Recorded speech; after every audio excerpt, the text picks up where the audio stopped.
This is Ben Kaplan with I Run Magazine, and I've got the great good fortune this morning at the Scotiabank Toronto Waterfront Marathon's virtual run to be here with none other than Lanni Marchant. Lanni is, well, geez, it goes without saying, but she is one of the most inspiring leaders and just great all-around runners and people and voices in our community, and has been for some time. And I mean, Lanni, without further ado, why don't you rattle off some of your accolades and just tell us what makes you you? All right, thanks for having me. I'm Lanni Marchant. I'm a 2016 Team Canada Olympian. I ran the 10,000 meters and the marathon at one Olympic Games with 46 hours between the two events. So that was a lot of running. I'm the former record holder in the marathon and half marathon. Both my records were surpassed in the last 2 years. But don't worry, I have full plans to try and take them back. Yeah. Lanni Marchant, ladies and gentlemen. Well, what we're going to do today is this is going to be a sort of like running, racing 101 warm-up. It's just all of the things that might be going through your mind right now. We are just going to ask Lanni and hear how she sets off with these things. So for instance, people watching this are preparing for a virtual event, whether it's the marathon, the half marathon, the 5, the 10, whatever. So just assume that the people that are watching this are coming to our video with some nerves. What do you do prior to a big event? Well, having some nerves or being nervous is actually a really good thing. It means you care. I've always told runners, if you aren't nervous before a race or before an event, don't bother lining up. You want that adrenaline, you want that excitement. So if you don't want to be too nervous. So if if I'm a day or two out from a race and I start to feel really nervous, I kind of have a mental talk with myself going like, not yet. Take a deep breath, do some really big, deep breath, breathing exercises to try and like calm things. And then, but come race day, I want those nerves. I want that adrenaline. What do you do? So we're getting ready and stuff. How much in advance do you plan out what you're going to eat, what you're going to wear, what you're going to do, how you're going to get to the event? Like, how do you get organized? Well, typically for food preparation, I've practiced it in some of my training runs and bigger workouts. If you haven't done that, don't panic. Just kind of stick to what you've done naturally. So if you're somebody that usually, before your long run on a Sunday morning, you're going to have pasta for dinner, don't change that for race day. Right. If you're not someone who usually eats pasta, don't start eating it for race day. So just stick to what you've been doing and what you know your body, like what worked in training runs and what hasn't. The biggest things I say for pre-race nutrition and the days leading up and the morning of is fat and fiber are not your friends. So avoid, fatty meats or cheeses. I stay away from avocados even. I stay away from high fiber food. I kind of go to the like white American Wonder Bread diet, just plain white food. Yeah. For definitely the night before and the morning of. And you can have a bit of peanut butter or a little bit of jam with things, but I try to keep things pretty simple, just to make sure that the stuff that's going into my system is easily digestible. It's not going to upset my tummy. In terms of planning clothes, always practice in what you plan on racing in, especially a marathon. You're out there for a very long time. I always say, like, I have a lot of little weird sayings I'm realizing, but if there's a seam, Vaseline. So like along the edges of my like sports bra or under my arms, or if I have arm warmers on, up where the bands are, I really try, I put a light coat of Vaseline around that, just because you don't realize what chafing can do to you until you're 30K into the race and you realize you can't swing your arm through anymore because it's rubbed raw underneath. If there's a seam, Vaseline. Everybody get that, write that down. You don't want out there bleeding through your dry wick shirt. And like you do it on the back side, you forget with your bib numbers, the safety pins. Okay. Especially for men who don't necessarily have sports bras or an undergarment. Yeah.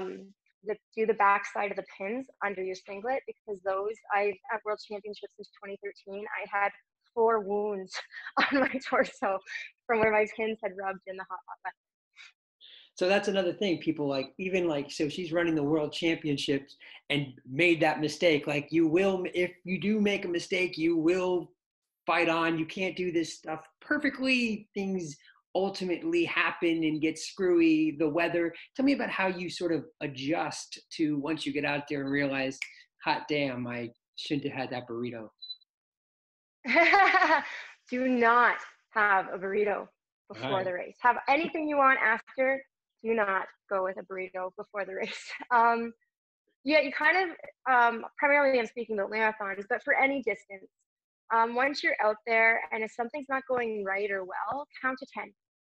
And before you make any decision to slow down or stop and walk or anything, count to 10. And usually after 10 seconds, um, you've kind of, whatever ailment you were feeling can pass, or you've at least bought yourself 10 more steps before you, or 10 more Nice. seconds worth of running Nice. before you stop.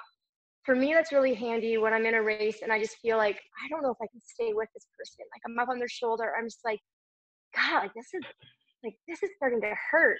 I count to 10. And then usually by then it clicks into my brain, well, if I'm hurting, they're hurting. Or, you know Nice. what, like I'm hurting now, but I'm good on the uphill. We have an uphill coming up.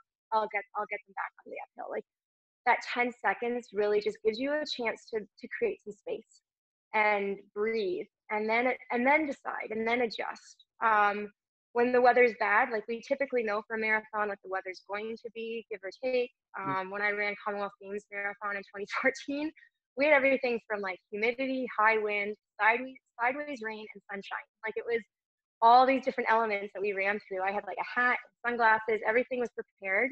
I ended up just going with the hat and not using the sunglasses, but I kind of just had to go. You just have to go with the flow, and you just have to trust that the training is there.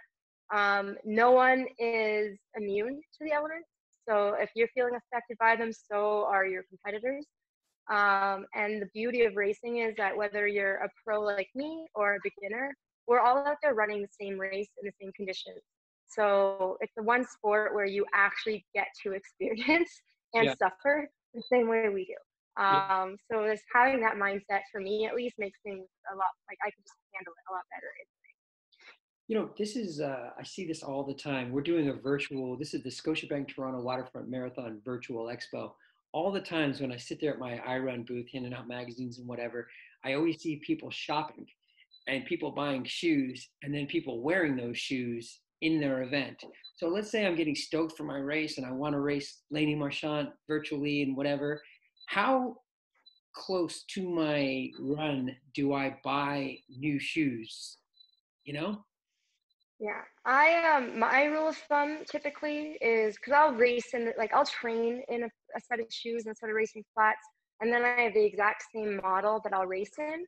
But even though they're the same model, same size, same everything, you can't guarantee that there's not going to be a seam that's going to be in the wrong spot or the tongue's not going to twist funny.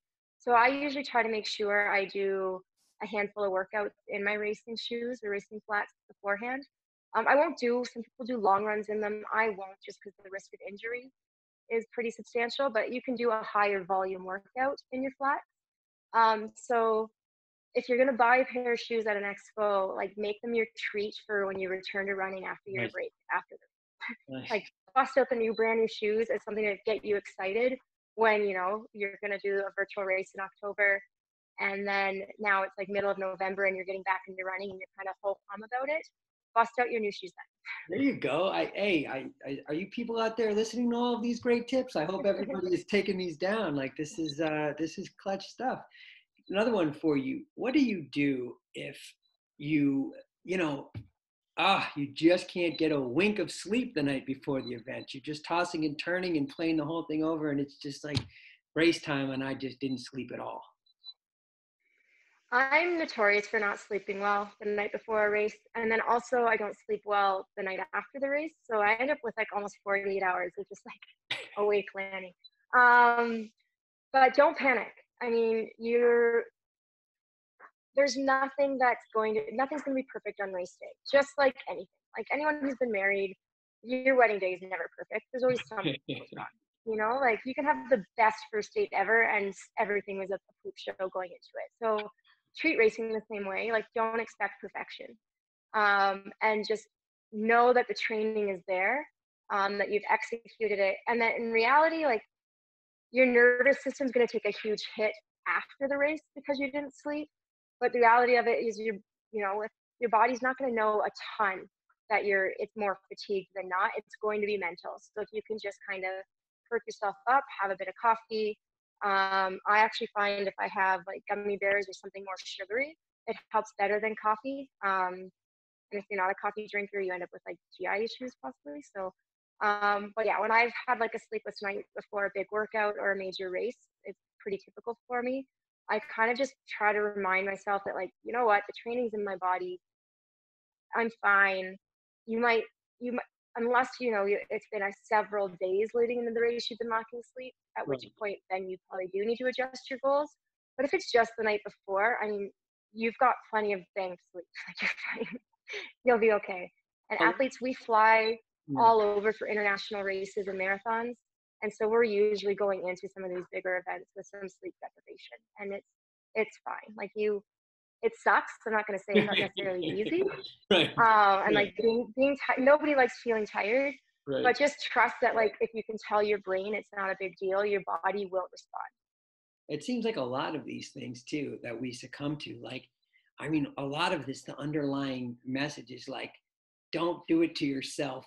Give yourself a chance to show up if you outside of the burrito. But like, if you didn't sleep and whatever, your arm is feeling funny and you didn't put the Vaseline where the pins go and all of those things, it's like, take a breath. It's like, don't look for an excuse why this didn't happen. Stay on the course, man, and try to make it happen. Right? Like, Give yourself a chance. So when I set the previous marathon record in 2013, it was at the Toronto Waterfront Marathon. I didn't sleep well the night before. I woke up with gut rot. Like, my stomach was so upset. That was before we kind of realized I didn't do well with like a ton of gluten before I raced. The gun went off my quad. I think first my quads. My stomach's wrong. My quads felt awful, and then the next 10K, my hamstring felt awful, and then the next 10K, my stomach was back hurting. And in the final like 7K, I ran and my arm was so crampy I couldn't check the splits on my watch anymore. And I set the national record at the time. And my whole mindset that whole day was just have fun, because after World Championships, it wasn't my greatest experience.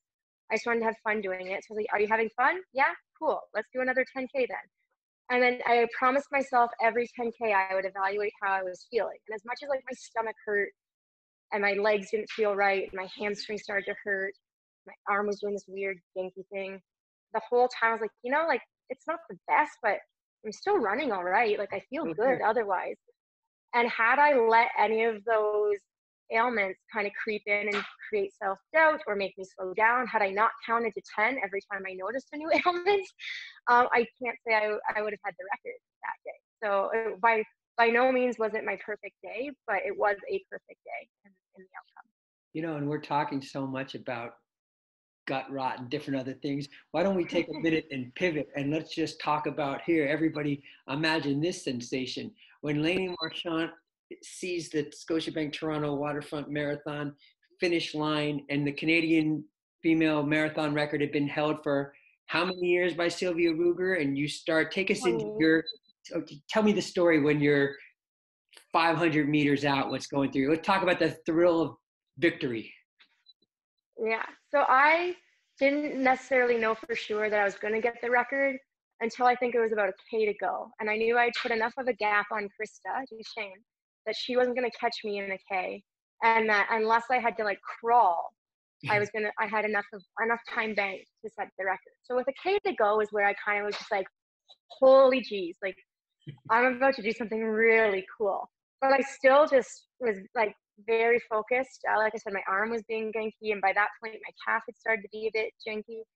And if you watch the footage of me finishing, I go to like celebrate with my arm up, and I almost like stumble step because my left leg wasn't working anymore. Right. But it was just such a amazingly surreal moment. I kind of had bookend performances. Like I said, Worlds didn't really go very well. And then here we are 3 months later, I'm having one of the best performances in Canadian history on Canadian soil, in front of my family, in front of everybody.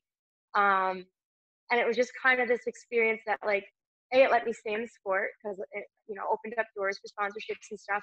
But it reminded me how much I loved it. And like, just as much as I was saying, like at every 10K of that race, there was a reason why I should have slowed down.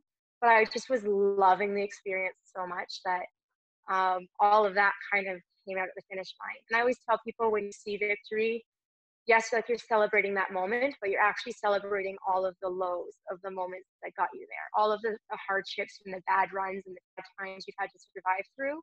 That's what you celebrate when you see success. And that, for me, that's what it was. It was like all the hardships of the last couple of years leading into that race, and then getting to celebrate such a big performance, but knowing like I'd overcome so much to get there.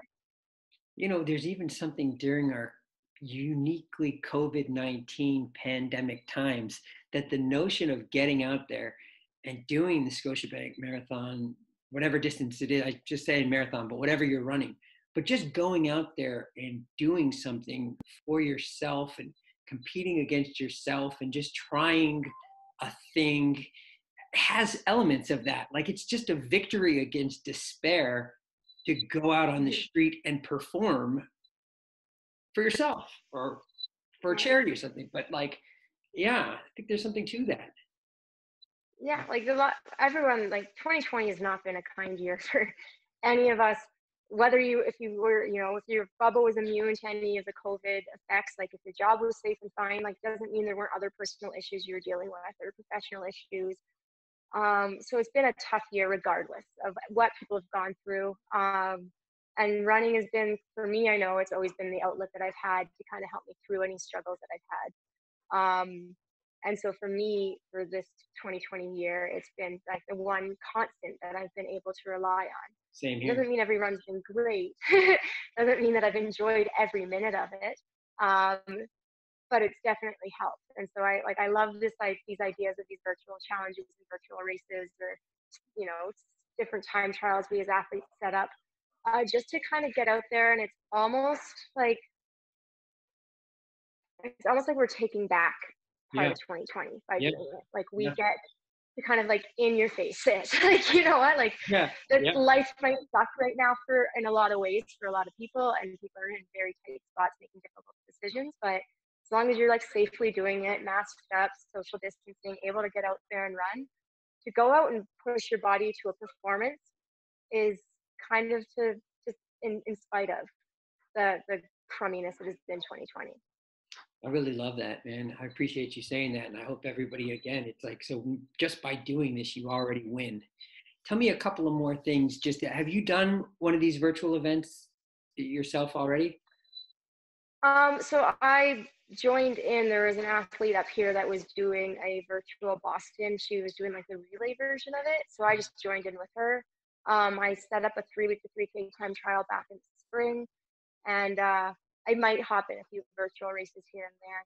For me, like my last 3 or 4 years have been very broken and sick. So for me, we've decided to take advantage of the, pandemic times to build a base that my competitors have and I've been lacking. So I haven't done a ton of races, but now that we're in the fall and my body, everything seems to be clicking, like I'm seeing all these different options pop up. I'm like, okay, like I'm going to have to like jump on this bandwagon here in a second. Give us a couple before we get you out of here. Just like one of the greatest Canadian racers of all time. I don't know. Say I'm going out there tomorrow. What should I bear in mind with my footfalls? How do you try to land your feet? What do you want to tell us about? Give me something about form. What do you try to keep in mind with your form? So I always think of like chest over toes. So like if you think of like the Michael Jackson Smooth Criminal video, Yeah, sure. music video where he gets like the Michael Jackson lean. So I always try to think of like chest over toes. So then that way I'm not hunching over, like it gives me a nice lean that gets me nice, that lets me use my bum to push through my hips and get full hip extension. And when I really start to feel fatigued, and even if that key is not working, or like leave your legs behind you, that's another way of kind of getting that lean or that feeling of it. We're distance runners, we're not sprinters, we're never going to fully lean.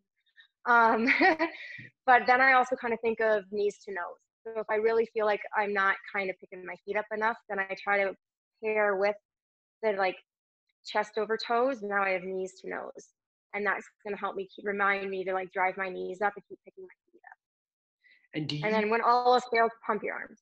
Okay. They like to Okay. follow. Pump your arms. You're tired, pump your arms harder. Well, I think that's a lot of great stuff. I mean, you got us on all elements of what we need for a race day. Is there anything else that you think of that you wish somebody told you before you set out to take on the world? I think the best marathon advice I've ever heard, and I actually use it for any race, is break the first third of the race. You want to feel like somebody's kind of holding you back. The middle third, somebody's running beside you, and the last third of the race, somebody's poking you with a pitchfork to make you keep going. And so for the marathon, that's especially important. But in terms of pacing for any race, like just chill at the start, run with your buddy in the middle, and then imagine somebody's poking you in the rear end to finish and really get you going and drive you through. Lanni Marchant, ladies and gentlemen. Hey, I'm Ben Kaplan with I Run Magazine. This is Lanni. We just wish you guys the best out there and enjoy and have fun and be proud of yourselves. And Lanni, thank you so much for your time always. And we can't wait to see you back out there and are rooting for you in the whole 9 yards. Sincerely. Yeah. Yeah. Thank you guys. Have fun out there. Make your legs go fast.